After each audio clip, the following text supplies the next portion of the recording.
है, सर्कल है, संपर्क है, नेटवर्क है, हम बिल्कुल फैला दीजिए, अधिक से अधिक शेयर कर दीजिए, सब्सक्राइब कीजिए, लाइक कीजिए, कमेंट कीजिए, सारा कुछ कर दीजिए चैनल पर। लाइक सब्सक्राइब करना निश्चित तौर पर आवश्यक है और करते रहें। तो यहाँ तक लगता है आप समझ गए होंगे शायद। वाह। अब आते हैं भाषा के प्रकार। देखो भाई, आपसे पूछेगा भाषा कितने प्रकार के होते हैं।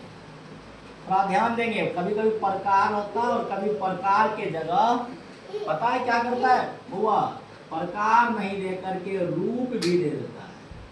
तो प्रकार दे या रूप दे, बिल्कुल सेम चीज है। भाषा के कितने प्रकार होते हैं या भाषा के कितने रूप होते हैं, आप सीधा सा जवाब देंगे भाषा के कितने रूप होते हैं भाई। भाषा के 3 रूप होते हैं। देखिए 3 में सबसे पहला है मौखिक रूप, दूसरा है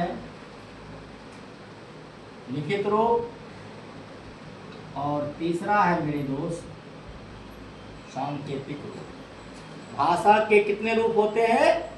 भाषा के 3 रूप होते हैं, मौखिक रूप, लिखित रूप और सांकेतिक रूप। अब प्रश्न उठता है मौखिक रूप किसे कहते हैं?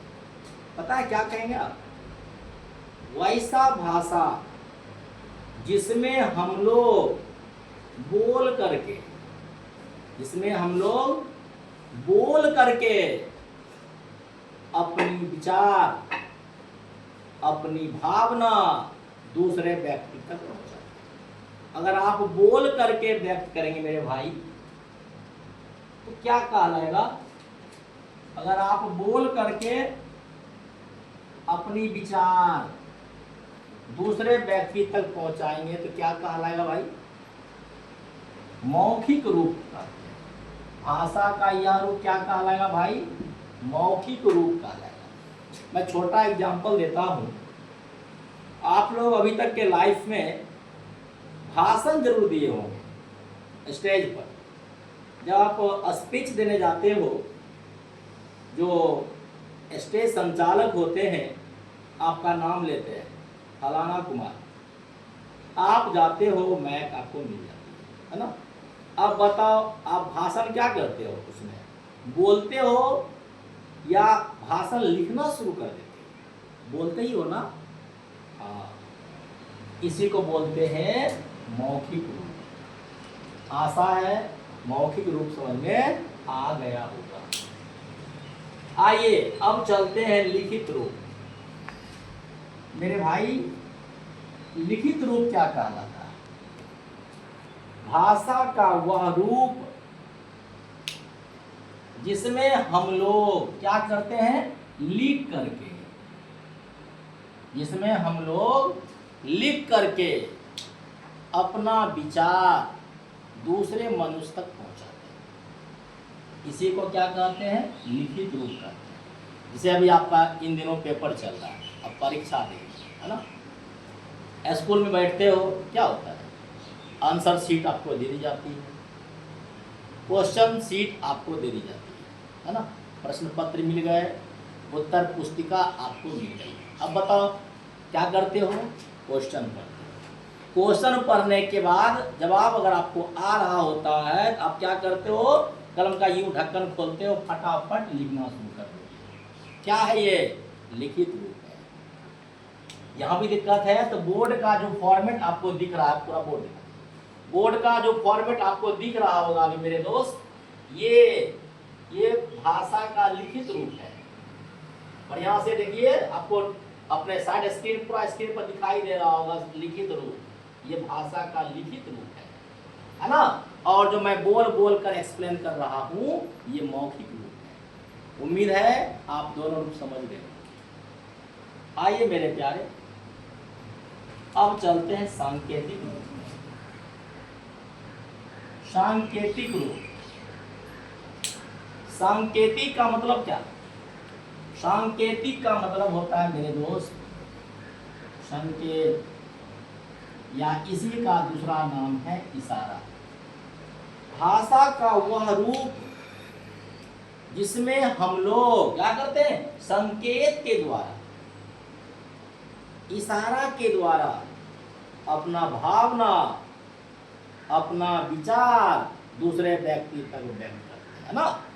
संकेत के द्वारा करोगे, क्या कह रहा है, सांकेतिक रूप।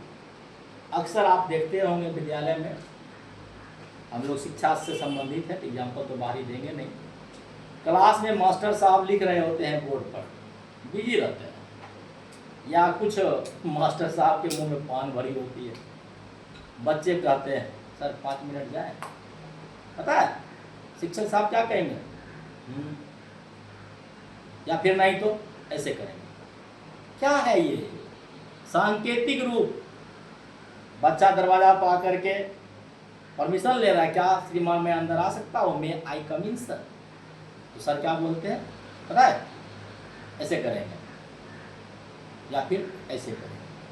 मेरे दोस्त क्या है ये, सांकेतिक रूप है। क्या है, सांकेतिक रूप। आशा है समझ में आ गया होगा, बहुत अच्छा है। आइए अब थोड़ा आगे चलते हैं, मातृभाषा को समझते हैं। सबसे पहले समझेंगे मातृभाषा क्या है। देखिए मातृ जो आप देख रहे हो ये शब्द भाई, मातृ का मतलब ही होता है माँ। मातृ का क्या मतलब, मातृ का क्या मतलब, मातृ का मतलब होता है माँ। वैसा भाषा जो हम लोग अपने घर परिवार में अपने माताओं से, अपनी माँ से सीखते हैं, घर परिवार के सदस्य सीखते हैं, यह भाषा क्या कहलाता है, मातृभाषा, है ना। देखिए वही लिखा हुआ है, मातृभाषा किसे कहते हैं। देखिए क्या कहा है, जो भाषा, जहाँ मेरा मार्कर आप लोग वहाँ नजर रखेंगे, जो भाषा हम लोग अपने घर परिवार में या अपनी माँ से सीखते हैं, क्या कहा जाएगा दोस्त, इसे मातृभाषा कहा जाता है। मातृभाषा आपने समझ लिया, कोई डाउट कहीं से, बिल्कुल नहीं। आइए अब मैं समझा रहा हूं बोली के बारे में। बोली क्या होता है, बोली क्या लिखा गया, बोली। स्थानीय भाषा को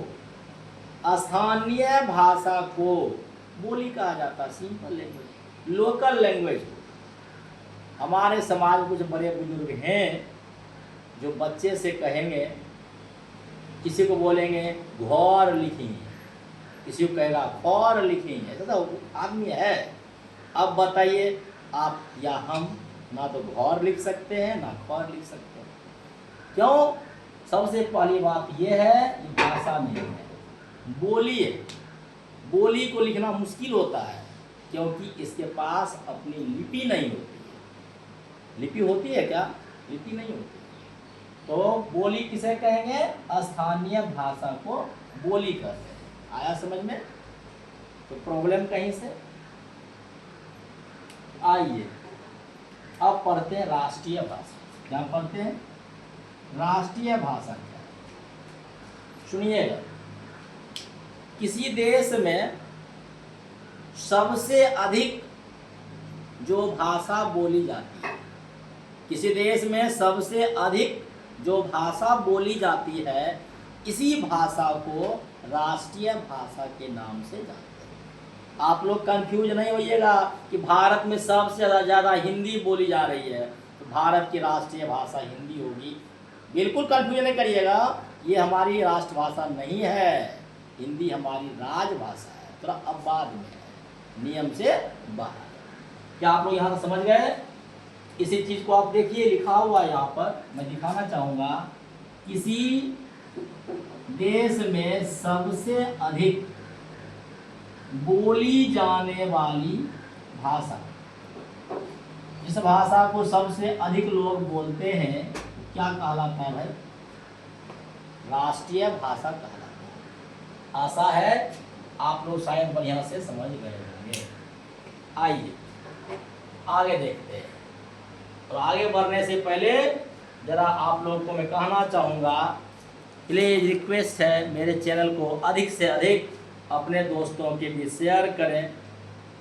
जितना ज़्यादा से ज़्यादा हो मेरे इस चैनल को क्या करें, शेयर करें, सब्सक्राइब करें, अपने ग्रुप में भेज दें, ज़्यादा से ज़्यादा बच्चों का कल्याण हो सके। सबसे ज़्यादा हिंदी में प्रश्न इसी सेक्शन से पूछा जाता है मेरे दोस्त। अभी आप लोग अपने दोस्तों के साथ परीक्षा दे रहे होंगे, है ना। मैं आपके और आपके दोस्तों के लिए एक छोटा सा शायरी सुनाता हूँ, आनंद लें। बहुत खूबसूरत होते हैं वो पल, बहुत खूबसूरत होते हैं वो पल, जिसमें दोस्त साथ होते हैं। बहुत खूबसूरत होते हैं वो पल, जिसमें दोस्त साथ होते हैं, लेकिन उससे भी खूबसूरत है, लेकिन उससे भी खूबसूरत है वो लम्हे, जब दूर जाकर भी वो हमें याद करते हैं, है ना दोस्त।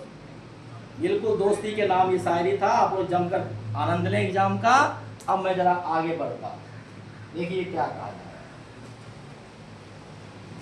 आइए आपसे पूछा जाएगा भाषा की उत्पत्ति, भाषा की उत्पत्ति कैसे हुई मेरे दोस्त। तो आप सीधा कहेंगे, आपसे कोई पूछे भाषा की उत्पत्ति कैसे हुई तो आप कंफ्यूज नहीं करेंगे मेरे भाई, आप प्यार से बता देंगे कि भाषा की उत्पत्ति भास धातु से हुई। एक बार और भास देखेंगे, ये मूर्धन्य स्व है और यहाँ हलंत लगा हुआ है, इस पर जरूर ध्यान देंगे, क्योंकि ऑप्शन में स्व फंसा लेता है, स्व चेंज कर देता है, कभी हलंत हटा देता है।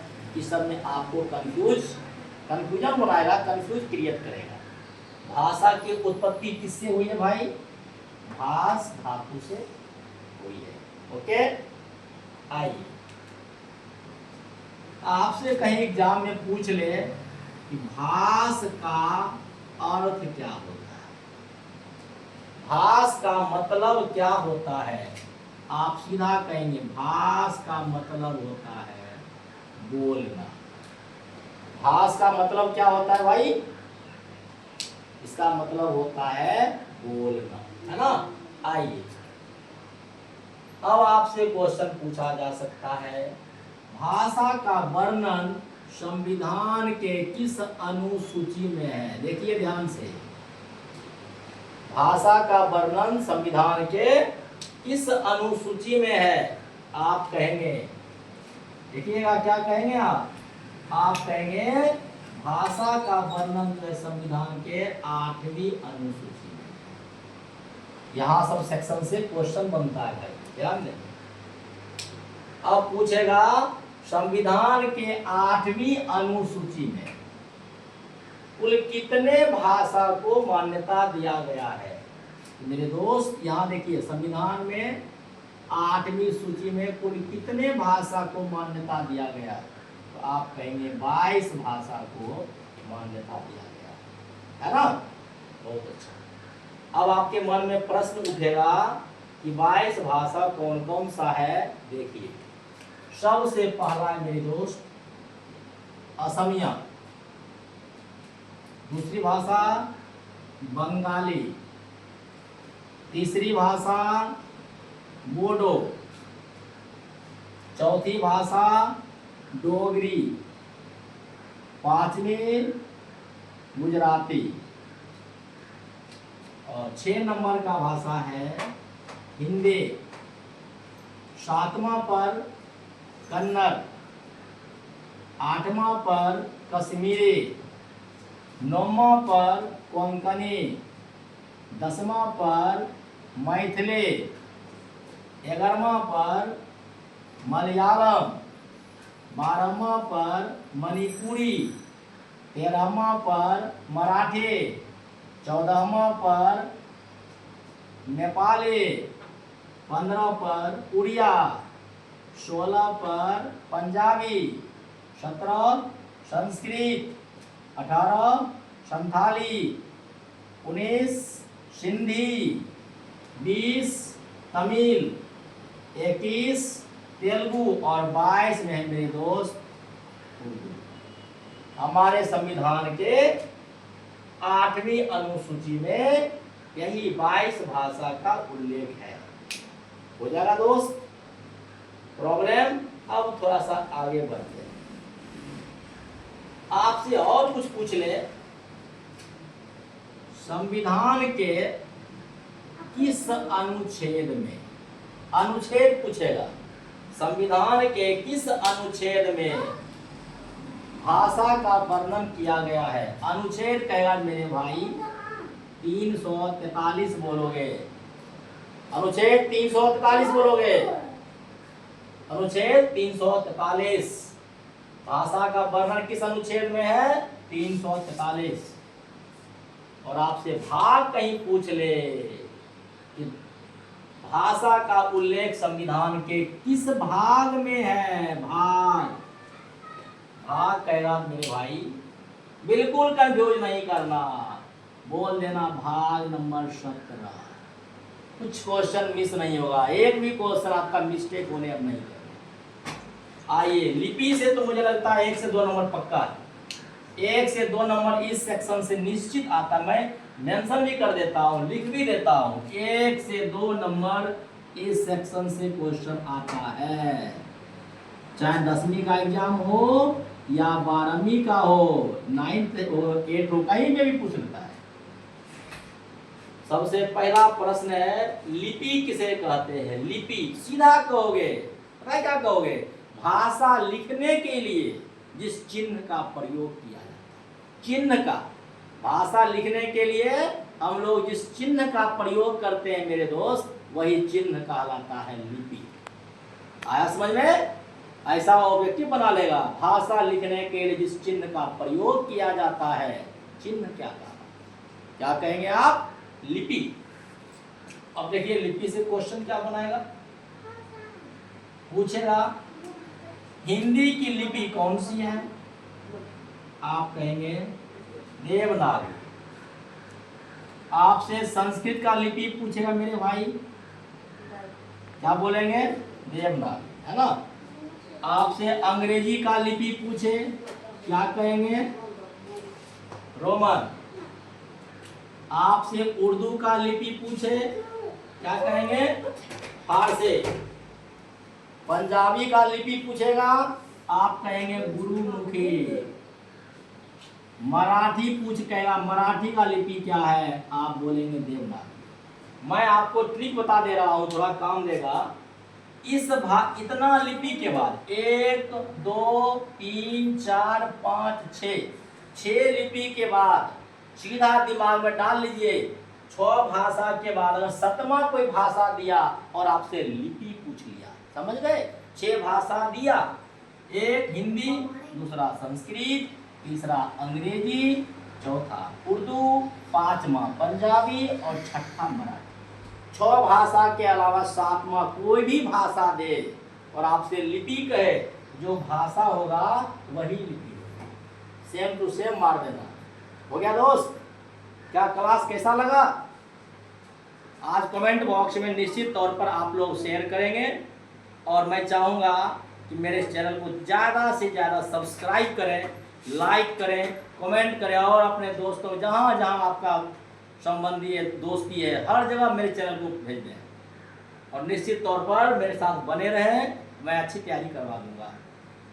अब हम लोग अगला क्लास जो लेंगे मेरे भाई, इसी टॉपिक का टेस्ट लगाएंगे MCQ के रूप में। आप लोग को करना क्या है इस टॉपिक को, तमाम इस वीडियो को 1 2 नहीं 3 4 4 बार देखना है ताकि पूरा कॉन्सेप्ट क्लियर हो जाए। इसका हम MCQ के रूप में टेस्ट लेंगे। हो सकता है कल ही लाइव क्लास में टेस्ट का काम चल सकता है ना। तब तक के लिए धन्यवाद।